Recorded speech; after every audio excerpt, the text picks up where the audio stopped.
Subscribe कीजिए target with MG Sharma YouTube channel को और दबाइए इस बेल आइकन को ताकि आपको मिल सके हमारा लेटेस्ट वीडियो सबसे पहले, वो भी फ्री में। रख हौसला वो मंजर भी आएगा, रख हौसला वो मंजर भी आएगा, प्यासे के पास चल के समंदर भी आएगा, थक कर ना बैठ ए मंजिल के मुसाफिर, मंजिल भी मिलेगी और जीने का मज़ा भी आएगा।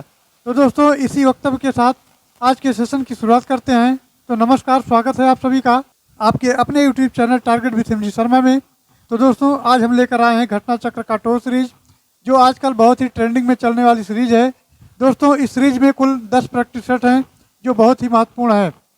तो बुक अब मार्केट में आ चुकी है, जो लोग चाहें परचेज कर सकते हैं। तो आज हम लोग इस सीरीज को करने वाले हैं। तो जल्दी जल्दी आइए और चैनल को सब्सक्राइब और लाइक करके तैयार रहिए।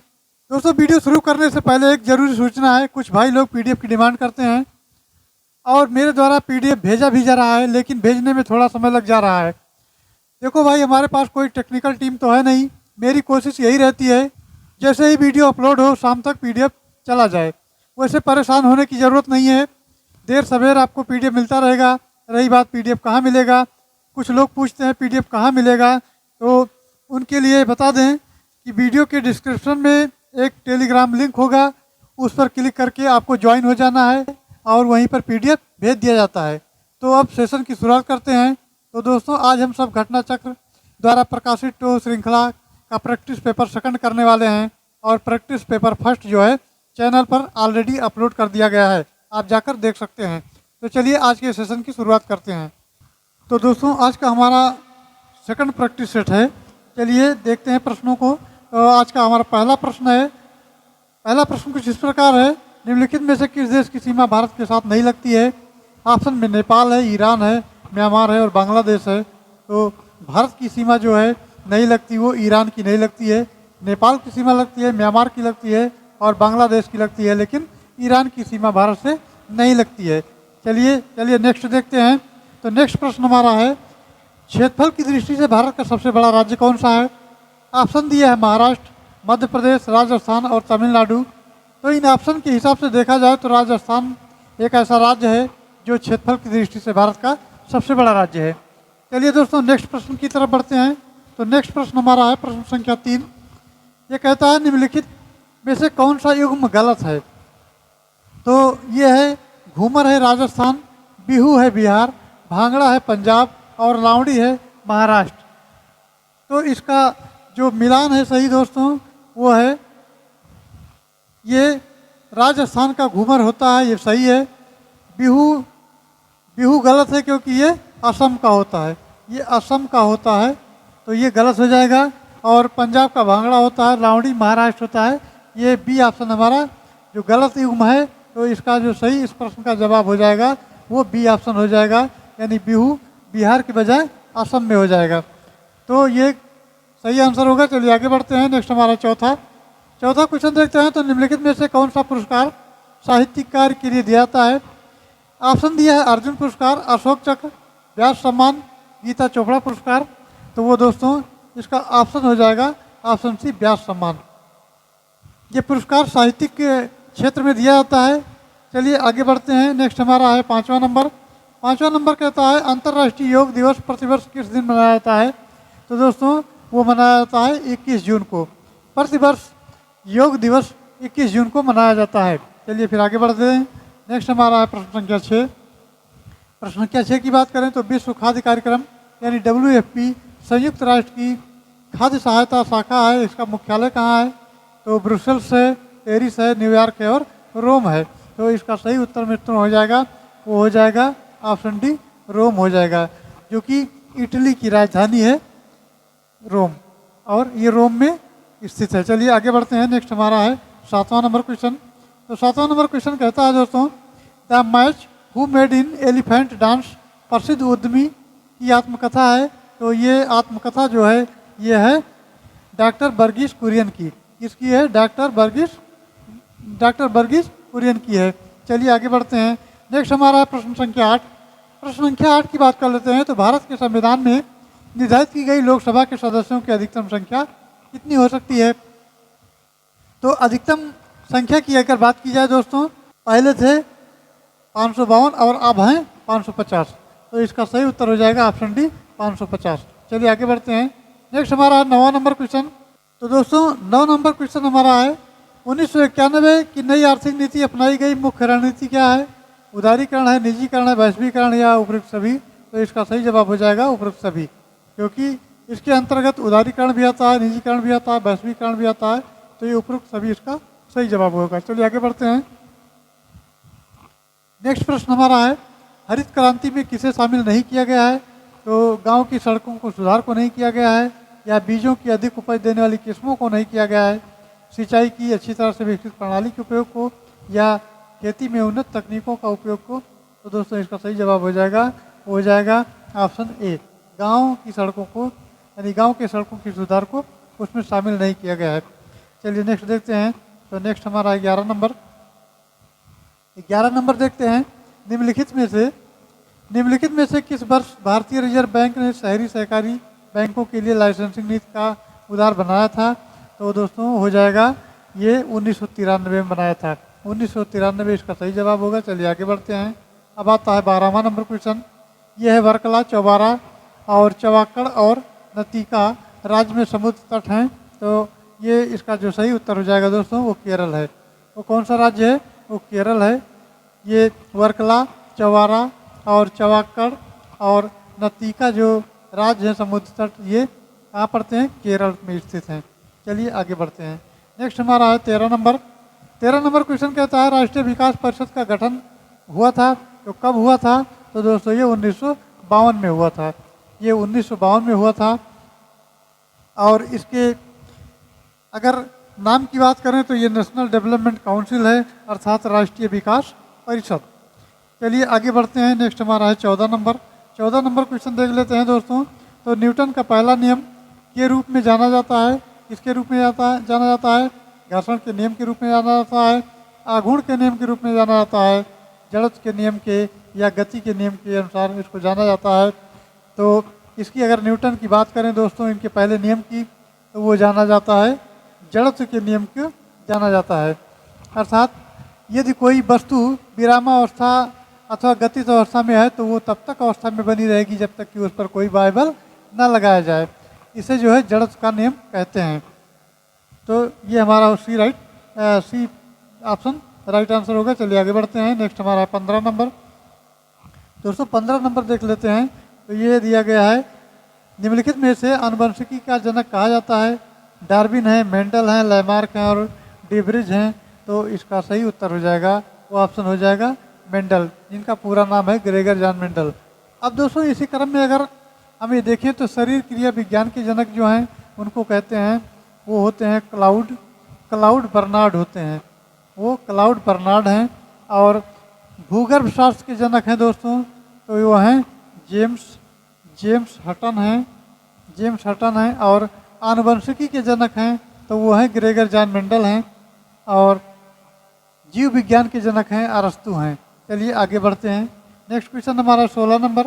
16 नंबर की यदि बात करते हैं तो निम्नलिखित में से किस बीमारी की 3D की बीमारी के नाम से जाना जाता है? तो दोस्तों ये होता है, इसमें डिमेंशिया, डायरिया और डर्मेटाइटिस शामिल होते हैं। इनको 3D के नाम से जाना जाता है। तो वो कौन सा रोग है दोस्तों? तो वो रोग है पेलाग्रा रोग को जो है 3D बीमारी के नाम से जाना जाता है। चलिए आगे बढ़ते हैं। नेक्स्ट हमारा 17 नंबर क्वेश्चन। 17 नंबर क्वेश्चन है ठोस कार्बन डाइऑक्साइड को कहते हैं, तो क्या कहते हैं? तो इसका ऑप्शन हो जाएगा सूखी बर्फ को कहते हैं। अर्थात ठोस कार्बन डाइऑक्साइड को कहते हैं तो सूखी बर्फ को कहते हैं। चलिए नेक्स्ट देखते हैं। तो धोने का सोडा क्या है? धोने का सोडा दोस्तों क्या है? तो वो है आपका सोडियम कार्बोनेट।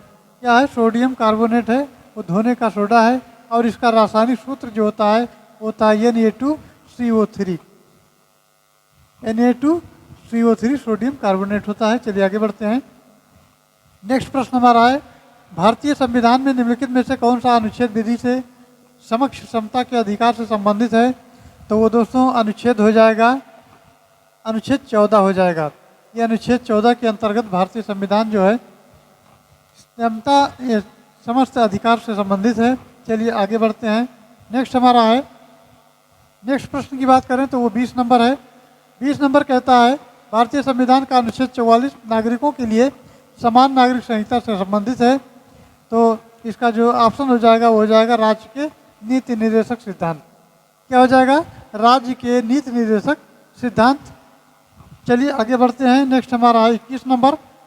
21 की बात कर लेते हैं। तो भारतीय संविधान के पहले अस्थायी अध्यक्ष कौन थे? तो दोस्तों थे डॉक्टर सच्चिदानंद सिन्हा, जो अस्थायी अध्यक्ष थे। और ये 9 दिसंबर 1946 को संविधान सभा की प्रथम बैठक में जो है बने थे। उसके बाद 11 दिसंबर 1946 को 11 दिसंबर 1946 को संविधान सभा के जो नवनिर्वाचित अध्यक्ष हुए वो डॉक्टर राजेंद्र प्रसाद हुए। चलिए आगे बढ़ते हैं। नेक्स्ट हमारा है 22 नंबर। 22 नंबर की बात कर लेते हैं। तो केंद्र राज्य संबंध किस अनुसूची में है?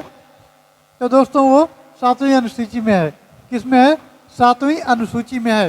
नेक्स्ट देखते हैं। तो नेक्स्ट हमारा 23 नंबर।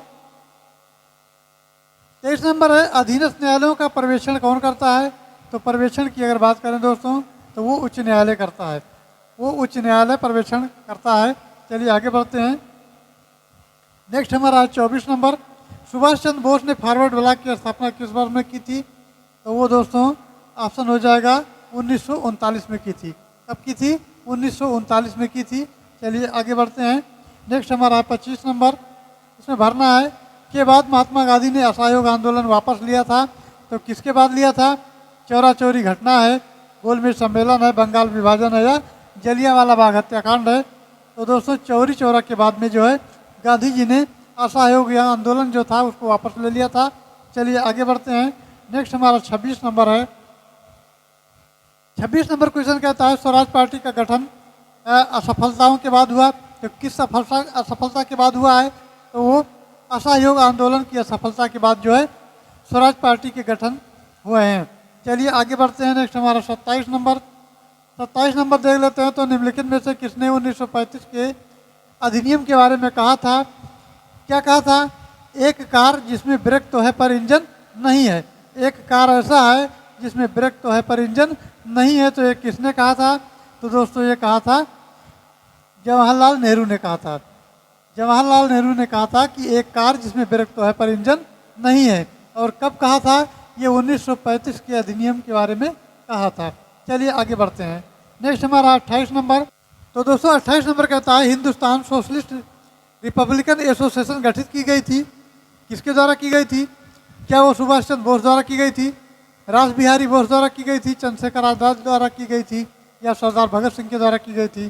तो दोस्तों जो हमारा HS यानी इसको शॉर्ट में बोलते हैं HSRA Hindustan socialist Republican association जो गठित की गई थी वो की गई थी चंद्रशेखर आज़ाद के द्वारा।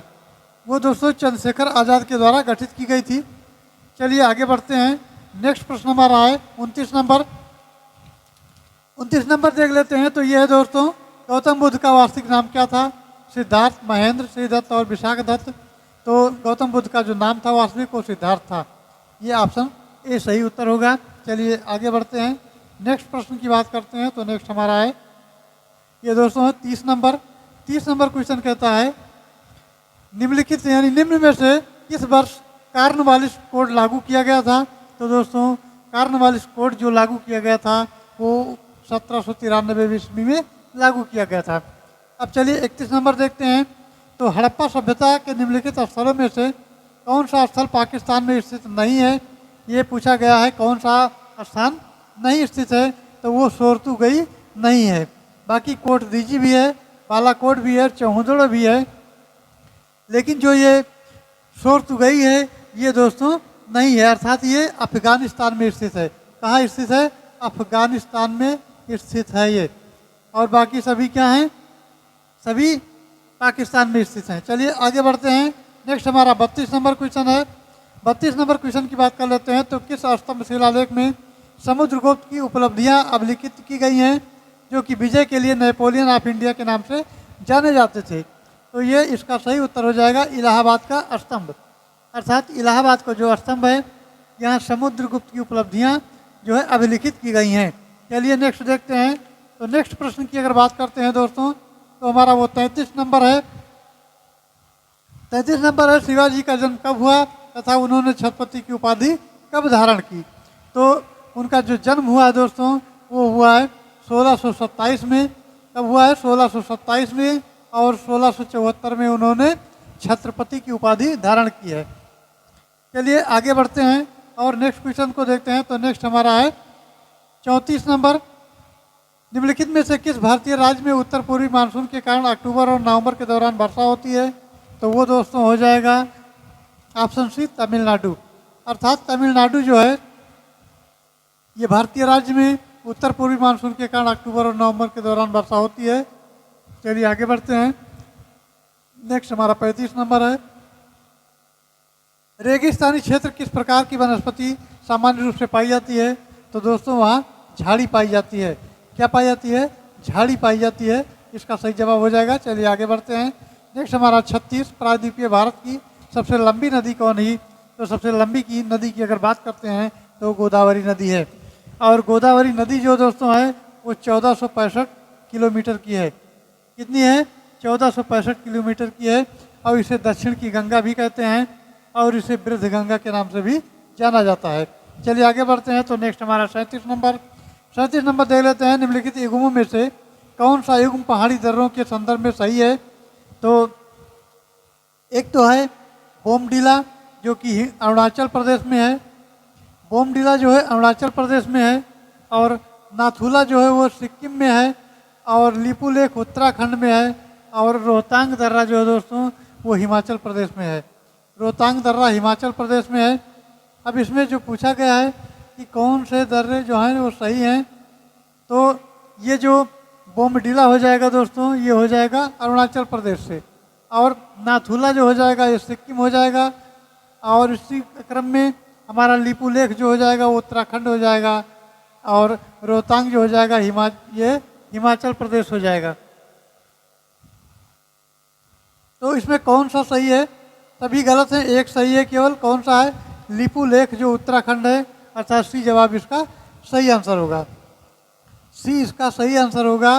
बाकी सभी गलत हैं, केवल लिपुलेख है उत्तराखंड में, ये सही है।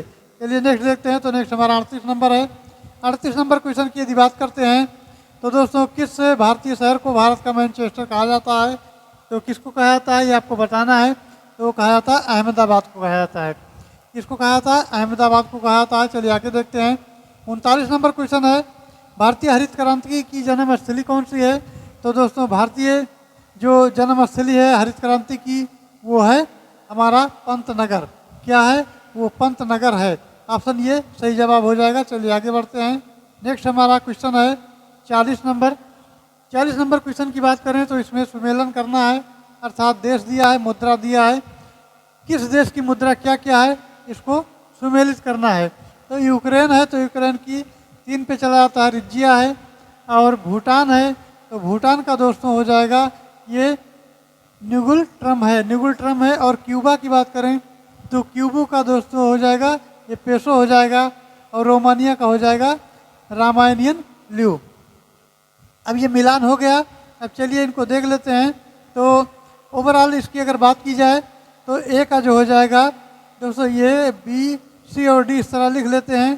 तो ए का हो जाएगा तीसरा और बी का हो जाएगा पहला, सी का हो जाएगा चौथा और डी का हो जाएगा दूसरा। अर्थात 3142 जो दिया गया है दोस्तों वो दिया गया है ऑप्शन ए में। 3142 ऑप्शन ये इसका सही जवाब हो जाएगा। चलिए आगे बढ़ते हैं। नेक्स्ट प्रश्न हमारा है जो 41 से 42 दिया है। ये अंग्रेजी वाला पोर्शन है। चलिए देखते हैं इसको। तो सबसे पहले तो इसको पढ़ लेना है। उसके बाद इस गद्यांश के आधार पर प्रश्नों के उत्तर देना है। तो चलिए प्रश्न पर सीधा पहुंचते हैं। तो प्रश्न जो हमारा दिया गया है ये कुछ इस प्रकार से है। पहला प्रश्न है यह है according to these passage what it is the key concern of the business these days. तो इसका सही उत्तर हो जाएगा वो ऑप्शन डी हो जाएगा। ये हो जाएगा criterion of employees performance. D option इसका सही जवाब होगा। चलिए आगे बढ़ते हैं। अगला आता है 42 number. What does employ do to employees nowadays to the keep of talent on board. तो इसका सही उत्तर हो जाएगा वो ऑप्शन बी हो जाएगा। ये हो जाएगा इरेसिटिबल यानी इरेसिटिबल इंसेंटिव्स हो जाएगा। चलिए आगे बढ़ते हैं। नेक्स्ट हमारा है 43 नंबर। 43 नंबर जो दिया गया है give synonyms for the words. Synonyms बताना है इसका। तो ये शब्द दिया गया है दोस्तों, ये दिया गया है बेनिफिशियल। बेनिफिशियल दिया गया है, इसका मतलब होता है हितकारी, इसका मतलब होता है हितकारी। और इसका जो पर्यायवाची शब्द हो जाएगा दोस्तों वो हो जाएगा एडवांटेज, यानी एडवांटेज, ये हो जाएगा एडवांटेज। तो इसका हो जाएगा फ़ायदेमंद, इसका क्या हो जाएगा फायदेमंद, ये हो जाएगा फायदेमंद। तो चलिए आगे बढ़ते हैं। नेक्स्ट हमारा 44 नंबर। 44 नंबर दिया गया है चूज दी करेक्ट एंटोनिम्स, यानी विलोम बताना है। तो ये दोस्तों ब्राइट का विलोम बताना है हमें। तो ब्राइट का होता है उज्जवल, और इसका जो हो जाएगा तो ये हो जाएगा ब्लैक। ब्लैक हो जाएगा, इसका मतलब होता है उजाड़ या उदास, इसका मतलब होता है चमकीला या मतलब उज्जवल, तो इसका हो जाएगा उदास। चलिए आगे बढ़ते हैं। नेक्स्ट हमारा है 45 नंबर। इसमें दिया है गिव दी वन वर्ड सब्स्टिट्यूशन, यानी ये वन वर्ड सब्स्टिट्यूशन है। तो ये एक वर्ड दिया गया है arrangement the events of dates in the order in which the happen. तो इसके लिए एक शब्द दोस्तों हो जाएगा, वो आपका हो जाएगा ऑप्शन बी, यानी हो जाएगा क्रोनोलॉजी। क्रोनोलॉजी हो जाएगा, अर्थात इसका मतलब होता है घटनाक्रम या कालक्रम विन्यास। तो चलिए आगे बढ़ते हैं। नेक्स्ट हमारा है प्रश्न संख्या 46। 46 की बात कर लेते हैं। तो ये हिंदी का पोर्शन दिया है घर का भेदी लंका ढाए, कहावत का अर्थ है। तो इसका क्या अर्थ है? तो ये है ऑप्शन सी आपसी फूट और से सर्वनाश होता है, अर्थात घर का भेदी लंका ढाए। चलिए नेक्स्ट देते हैं 47 नंबर। 47 नंबर की यदि बात करते हैं तो तिरस्कार है, और तिरस्कार कैसे बनता है? तो ये है, इसका जो सही जवाब हो जाएगा वो हो जाएगा तिरहधनकार।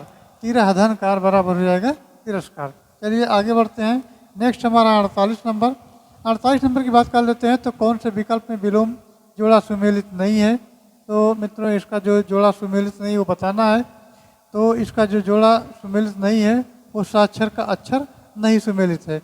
सरल का जटिल हो जाएगा, साकार का निराकार हो जाएगा, सादर का निरादर हो जाएगा, लेकिन साचार का अक्षर नहीं होगा।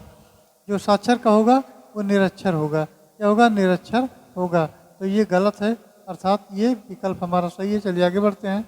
नेक्स्ट है 49 नंबर। पक्षी का पर्यायवाची शब्द क्या है? तो पक्षी का जो पर्यायवाची है सो दोस्तों वो है विहंग।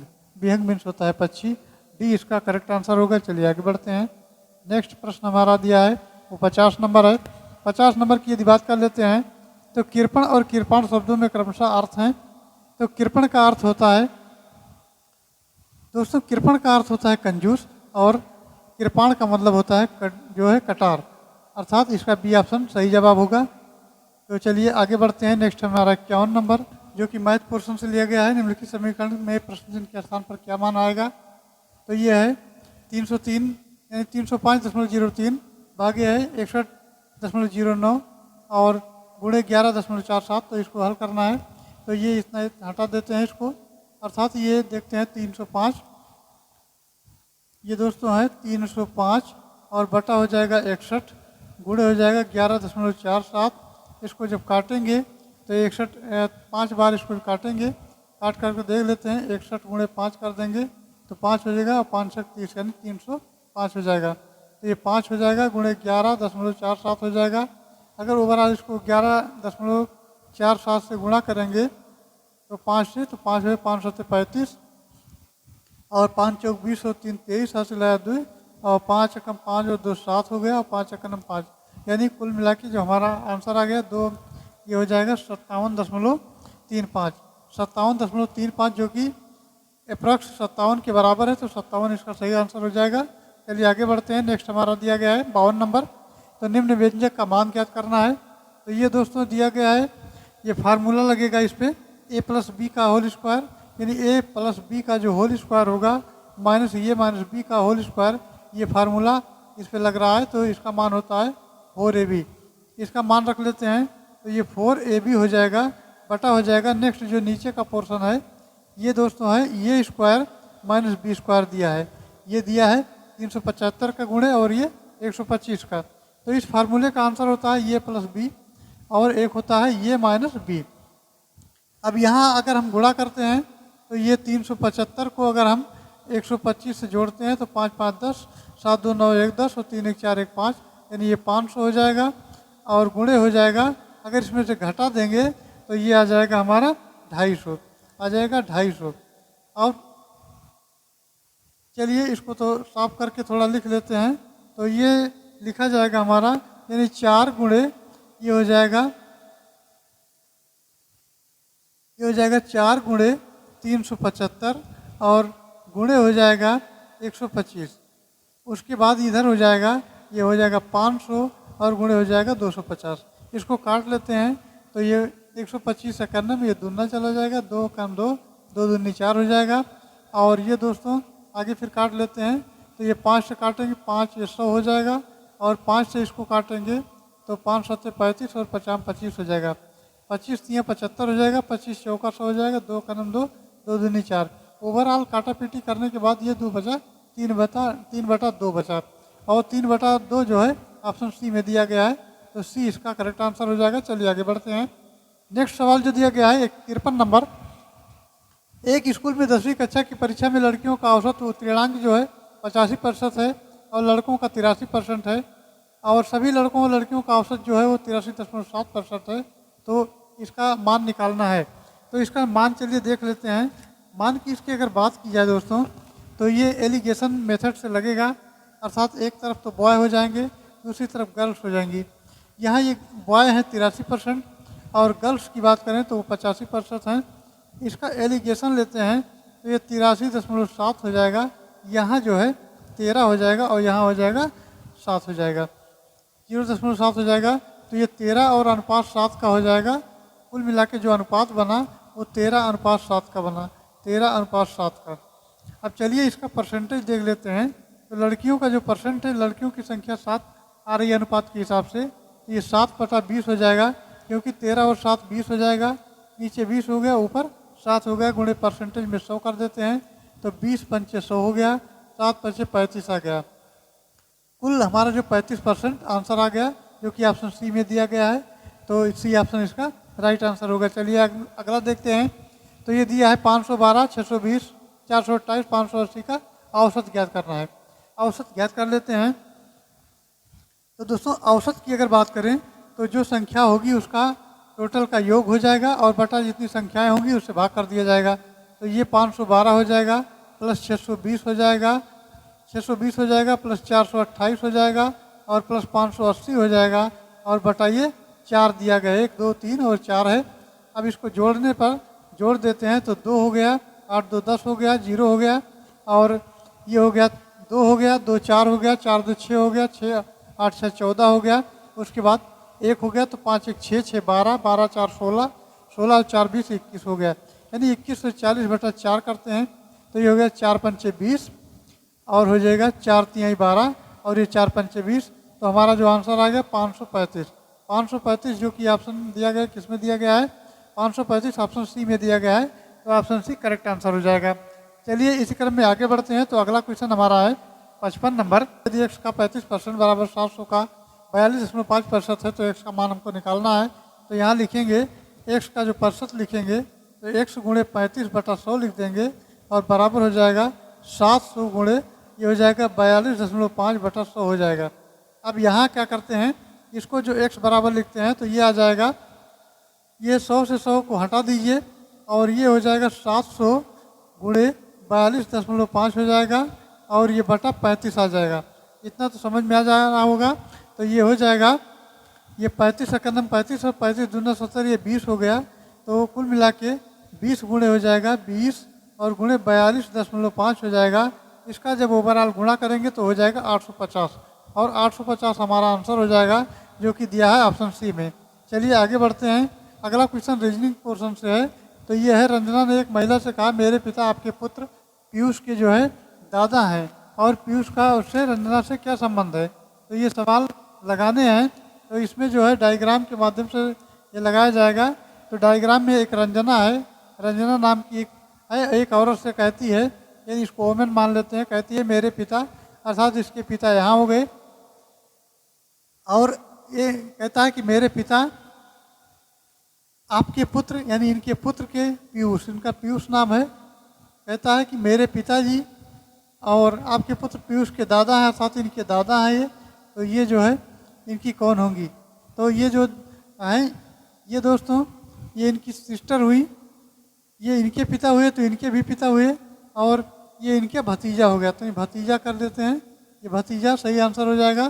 तो भतीजा ऑप्शन ये में दिया गया है। चलिए नेक्स्ट देखते हैं। तो नेक्स्ट है, ये सवाल दिया है 29 जून 2010 को सप्ताह का कौन सा दिन था? तो सप्ताह के दिन की अगर बात करें तो सबसे पहले आता है फार्मूले के हिसाब से तारीख होता है, फिर माह होता है, माह के बाद में शताब्दी वर्ष होता है, शताब्दी वर्ष होता है, और फिर वर्षों का जो अंतिम वर्ष होते हैं उनके 2 अंक होते हैं, प्लस लीप ईयर होता है, लीप ईयर होता है। अब उसको सबको मिला के और 7 से भाग कर देते हैं। तो चलिए लिख लेते हैं। तो 29 हो जाएगा, 29 जून है, फिर उसके बाद 4 हो गया, फिर 6 हो गया, फिर 10 हो गया, और 10 के बाद 2 हो गया, और बटा हो जाएगा 7। इसको जोड़ लेते हैं तो 9 4 13, 13 और 6 19, 19 और 2 21 हो जाएगा, 19 2 21 हो जाएगा, 2 है 2 4 हो जाएगा, 4 1 5 हो जाएगा, 51 हो जाएगा, 51 बटा 7 हो जाएगा, तो 7 हो जाएगा, 7 7 49, अर्थात 2 बच गया। तो विषम दिनों की संख्या जब 2 बच गई तो 0 पर होता है रविवार, और 1 पर होगा सोमवार, तो 2 पर हो जाएगा मंगलवार, अर्थात इसका उत्तर हो जाएगा मंगलवार, जो कि ऑप्शन बी में दिया गया है, मंगलवार। मंगलवार यह है। चलिए आगे बढ़ते हैं। नेक्स्ट हमारा है 58 नंबर। तो कहता है असंगत का अलग करना है, इसमें असंगत को अलग करना है। तो सवाल सही देख लेते हैं। ये वर्ग जो यानी 2 का क्यूब होगा, ये जो 8 होगा 2 का क्यूब होगा, 24 किसी का क्यूब नहीं होगा, ये 5 का क्यूब होगा, और ये दोस्तों 7 का क्यूब होगा, ये 7 का क्यूब होगा, और ये 11 का क्यूब होगा, और ये हो जाएगा 13 का क्यूब होगा। इसके लिए आपको क्यूब और वर्ग रख लेना है। तो ये 24 जो संख्या हमको मिल रही है इसका कोई क्यूब नहीं है, तो डी ऑप्शन इसका असंगत हो जाएगा, अर्थात गलत हो जाएगा। चलिए आगे बढ़ते हैं। नेक्स्ट क्वेश्चन है। तो नेक्स्ट क्वेश्चन है 59 नंबर। 59 नंबर कहता है निम्नलिखित प्रश्न के कथन दिए गए, इन कथनों के बाद निष्कर्ष निकाले गए हैं, निष्कर्ष को पढ़ना है, और निष्कर्ष से सामान्य तथ्यों को ज्ञात कर बिना परवाह किए तार्किक के अनुसार उनका अनुसरण करता है बताना है। तो मेन पॉइंट हमारा यहाँ से शुरू होता है, कथन दिया गया है, और ये कथन के बाद में दिया गया है निष्कर्ष। तो सबसे पहले दिया गया सभी मिठाइयाँ आहार हैं, तो यहाँ बना लेते हैं मिठाई, अर्थात ये मिठाई हो गया, और ये सभी आहार हो गए, अर्थात सभी मिठाइयाँ जो हैं आहार हैं, आहार हैं। उसके बाद फिर कहता है सभी आहार स्वास्थ्यकर हैं, तो सभी आहार जो लेंगे आप वो स्वास्थ्यकर होंगे, तो स्वास्थ्यकर होंगे तो डायग्राम कुछ इस तरह बनेगा। अब इसमें कहा जा रहा है निष्कर्ष में कि सभी मिठाइयाँ स्वास्थ्यकर हैं, तो मिठाई यहाँ है, स्वास्थ्यकर यहाँ है, तो ये तो सही हो जाएगा। उसके बाद कुछ स्वास्थ्यकर मिठाइयाँ हैं, तो कुछ स्वास्थ्यकर जो हैं, कुछ स्वास्थ्यकर मिठाइयाँ हैं, तो सभी हैं तो कुछ हैं ज़रूर, तो ये जो इसका सही उत्तर हो जाएगा ये ऑप्शन ये हो जाएगा। अर्थात इसमें जो दिया गया है कि निष्कर्ष फर्स्ट और सेकंड दोनों अनुसरण करते हैं, तो अनुसरण दोनों करते हैं, ये जवाब इसका सही जवाब होगा। चलिए आगे बढ़ते हैं। तो नेक्स्ट क्वेश्चन है, ये रीजनिंग पोर्शन का ये भी है। तो यह है निश्चित कुंड भाषा में ये म्यूजिक लिखा है को लिखते हैं LNTBR और THJBD लिखते हैं, इतना बड़ा वर्ड। उसके बाद ये लिखा है वायलिन लिखते हैं, तो वायलिन को इस तरह लिखते हैं। तो जो चोर्ड होगा यानी CHORD उसको कैसे लिखेंगे? तो पहले एक लिख के देख लेते हैं। तो म्यूजिक को लिखते हैं MUSIC, इस तरह म्यूजिक को लिखते हैं। तो यहाँ इसको बनाते हैं, अर्थात L के बाद M होता है, M के बाद N होता है, उसके बाद T के बाद U होता है, U के बाद B होता है, S इसी क्रम में देखते हैं। तो ये होता है R के बाद S होता है और T होता है, यानी I है तो क्या होता है H के बाद I होता है, I के बाद J होता है, और B के बाद C होता है, C के बाद D होता है। इस तरह लिख लेंगे इसको। तो चलिए इस सवाल को लिख लेते हैं। तो C और दूर लिखते हैं H और O R और D, इसको ऐसा कर लेते हैं। इसी प्रकार जो है इसके दो दो भाग कर लेते हैं। तो B के बाद आता है C और इसके बाद आता है D, यानी B C D। उसके बाद ये आता है H यानी G आता है, G के बाद H आता है, H के बाद I आता है। इसी क्रम में O देखते हैं। तो O के पहले आता है N आता है, NO P आता है। उसी पर R के पहले क्या आता है? तो ये आता है दोस्तों Q आता है, R और S आता है। इसी प्रकार ये आता है सी आता है, डी आता है, ई आता है। अब हमारा जो अक्षर हो जाएगा ये हो जाएगा बी डी, ये हो जाएगा B D G I N P Q S C E. तो ये दिया है बी डी, अर्थात इसका जो सही मान होगा दोस्तों वो दिया है B D G I N और P Q S C E, अर्थात जो दिया गया है ये सी में दिया गया है, सी इसका करेक्ट आंसर हो जाएगा। चलिए आगे बढ़ते हैं। तो दोस्तों हमारा ये 61 नंबर क्वेश्चन है। अगस्त 2023 में यूथ 20 शिखर सम्मेलन 2023 कहाँ आयोजित किया गया है? तो ये कहाँ आयोजित किया गया है? ये किया गया है वाराणसी में, ये वाराणसी में आयोजित किया गया है। चलिए आगे बढ़ते हैं। नेक्स्ट हमारा है 62 नंबर, देश के पहले हाइड्रोजन ईंधन से जुड़े उद्योग की स्थापना कहाँ की जाएगी? तो दोस्तों वो की जाएगी वो जमशेदपुर में की जाएगी। ऑप्शन सी इसका करेक्ट आंसर होगा। नेक्स्ट हमारा 63 नंबर, अगस्त 2023 में किस राज्य में भारत का पहला कृषि डेटा एक्सचेंज और कृषि डेटा प्रबंधन फ्रेमवर्क जो है लॉन्च किया गया है? तो दोस्तों लॉन्च करने की बात करें तो ये तेलंगाना में लॉन्च किया गया है, इसका डी ऑप्शन राइट आंसर होगा। चलिए आगे बढ़ते हैं। नेक्स्ट क्वेश्चन हमारा 64 नंबर, 15 अगस्त 2023 को प्रसिद्ध सामाजिक कार्यकर्ता और 16वीं इंटरनेशनल संस्थापक डॉक्टर विदेश्वर पाठक का निधन हो गया। वो उन्हें किस वर्ष पद्म भूषण से सम्मानित किया गया था? तो मित्रों उन्हें जो पद्म भूषण से सम्मानित किया गया था 1991 में। कब किया गया था? 1991, ये करेक्ट आंसर हो जाएगा। चलिए आगे बढ़ते हैं। नेक्स्ट क्वेश्चन है 65 नंबर, ये जुलाई 2023 में कौन सा आधिकारिक तौर पर ये लपसी त्वचा रोग पॉजिटिव राज्य घोषित किया गया है? तो दोस्तों इसका सही उत्तर हो जाएगा वो ऑप्शन बी हो जाएगा, ये नागालैंड हो जाएगा। चलिए नेक्स्ट देखते हैं। तो ये है 66, विश्व का सबसे बड़ा संग्रहालय कहाँ बनाया जाएगा? तो ये बनाया जाएगा दोस्तों नई दिल्ली में। कहाँ बनाया जाएगा? नई दिल्ली में, ये विशेष ध्यान रखना है। चलिए आगे बढ़ते हैं। नेक्स्ट हमारा 67 नंबर, 67 नंबर की बात करें तो प्रतिष्ठित लोकमान्य तिलक राष्ट्रीय पुरस्कार 2023 किसे प्रदान किया गया है? तो दोस्तों ये किया गया है नरेंद्र मोदी को। किसे किया गया है? नरेंद्र मोदी को किया गया है। अर्थात ये जो नेतृत्व इनका था ये मिशन 2023 के तहत है और ये पुरस्कार शानदार नेतृत्व लोगों को देशभक्ति की भावना जगाने के लिए दिया गया है। चलिए आगे बढ़ते हैं। नेक्स्ट प्रश्न हमारा है 68 नंबर। 68 नंबर की बात करते हैं दोस्तों। तो ये है जुलाई 2023 में शुरू की गई मेरा गांव मेरी धरोहर परियोजना का मुख्य उद्देश्य जो था वो क्या था? तो इसका जो मुख्य उद्देश्य था ये सांस्कृतिक मानचित्रण करना है। तो इसका सही जवाब हो जाएगा वो 6.5 लाख जो है सांस्कृतिक मानचित्रण करना है। नेक्स्ट है हमारा 69 नंबर। 69 की बात कर लेते हैं। अगस्त 2023 में 9वें राष्ट्रमंडल संसदीय संघ जो है सीपीए, ये भारत क्षेत्र सम्मेलन 2023 में कहाँ आयोजित हुआ है? तो मित्रों ये आयोजित हुआ है उदयपुर में। उदयपुर इसका करेक्ट आंसर हो जाएगा। चलिए आगे बढ़ते हैं। 70 नंबर देखते हैं। तो जून 2023 में किस राज्य की पुलिस विभाग द्वारा राज्य में अपराधियों और माफियाओं से निपटने हेतु ऑपरेशन कन्विक्शन नामक कई नई पहल शुरू की गई है? तो मित्रों इसका सही जवाब हो जाएगा वो उत्तर प्रदेश हो जाएगा। क्या हो जाएगा? उत्तर प्रदेश हो जाएगा। अब ये गद्यांश दिए गए हैं जो कि 71 से 75 के बीच में दिए गए हैं, हिंदी के पोर्शन है। तो चलिए इसको जल्दी से पढ़ लेते हैं। तो ये है हमारे यहाँ विद्वान पुनर्जागरण पर इतना अधिक ध्यान देते हैं कि यदि हम लोग पढ़ें तो अतीत के विषय में जानने इस तरह ये जो है पढ़ लेना है। अब सीधे हम प्रश्न पर पहुँचते हैं। तो प्रश्न हमारा दिया गया है, प्रश्न दिया गया है इसमें 71 नंबर। 71 नंबर की बात करते हैं तो अतीत के विषय में जानने की लालसा कब और कब बढ़ जाती है? तो इसका सही जवाब हो जाएगा दोस्तों विचारों को पढ़कर बढ़ जाती है। ये पैसेज में आपको उत्तर मिल जाएगा। चलिए देखते हैं 72 नंबर, जूतों की माला पर किसका स्वागत किया गया था? तो ये किया गया था, ये 72 का जो दोस्तों हो जाएगा ये दयानंद हो जाएगा। 72 का हो जाएगा दयानंद। चलिए 73 नंबर देखते हैं।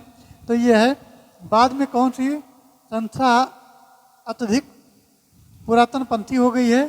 तो इसका सही जवाब हो जाएगा दोस्तों ऑप्शन सी हो जाएगा, ये ब्रह्म समाज हो जाएगा। चलिए आगे बढ़ते हैं। 74 नंबर है। तो ये ब्रह्म समाज के संदर्भ में असत्य कथन बताना है हमको। तो ये बताना है, ये ऑप्शन बी हो जाएगा। ब्रह्म समाज की स्थापना किसने की? दयानंद सरस्वती के द्वारा किया गया था। नेक्स्ट है 75 नंबर। 75 की बात करते हैं दोस्तों। तो ये है बूंदों के मेल से क्या महत्व है? तो बूंदों के मेल से महत्व की बात करें तो बूंदों के मेल से घड़ा भर जाता है, अर्थात बूंद बूंद से घड़ा भरता है। चलिए आगे बढ़ते हैं। अब 76 से 80 का भी पैसेज दिया गया है। तो पैसेज जो है आपको पढ़ लेना है, उसके बाद प्रश्नों के उत्तर देखते हैं सीधे। तो ये दिया है 76 नंबर, तिनके की क्या विशेषता है? तो तिनके की जो विशेषता है वो है जब तिनका संगठित होकर रस्सी बन जाता है तो उससे बलशाली हाथी भी बंध जाता है। ये पैराग्राफ में दिया गया है। और 77 नंबर है। 77 नंबर की बात करें तो बूंदों के मेल को क्या महत्व कहते हैं देते हैं? तो ये दोस्तों कहते हैं बूंदों के मेल से सागर का निर्माण होता है। और नेक्स्ट है 78 नंबर, जब चींटियाँ एक साथ हो जाती हैं तो वाक्य पूरा करना, इसमें तो एक पंक्ति बना लेती हैं, दूर चली जाती हैं, काटना शुरू कर देती हैं, अपने बड़े आकार की जीवों को भी चट कर जाती हैं। तो इसका सही उत्तर हो जाएगा कि ये क्या करती हैं, ये अपने से बड़े जीव होते हैं उनको भी चट कर जाती हैं जब ये एक लाइन बना लेती हैं, अर्थात एक साथ हो जाती हैं। 79 नंबर है, अकेला चना भार नहीं फोड़ सकता। लोकोक्ति का अर्थ है अकेला व्यक्ति कुछ नहीं कर सकता, अर्थात ये इसका हो जाएगा अकेला व्यक्ति कुछ नहीं कर सकता, अर्थात अकेला चना भार नहीं फोड़ सकता। तो 80 नंबर क्वेश्चन है, यह है इस गद्यांश का उपयोग शीर्षक बताना है। संगठन में शक्ति है, बूंद से सागर बनना, अनेकता में एकता, जीवन की सच्चाई। तो इसका जो सही आंसर हो जाएगा दोस्तों वो संगठन में शक्ति हो जाएगा, अर्थात सी ऑप्शन इसका इसका ऑप्शन सी हो जाएगा अनेकता में एकता, अनेकता में एकता हो जाएगा। तो दोस्तों ये रहा हमारा आज का प्रैक्टिस सेट। आई होप जानकारी अच्छी लगी होगी। जानकारी अच्छी लगी हो तो चैनल को लाइक करें, सब्सक्राइब करें और शेयर करें। Thanks for watching. जय हिंद।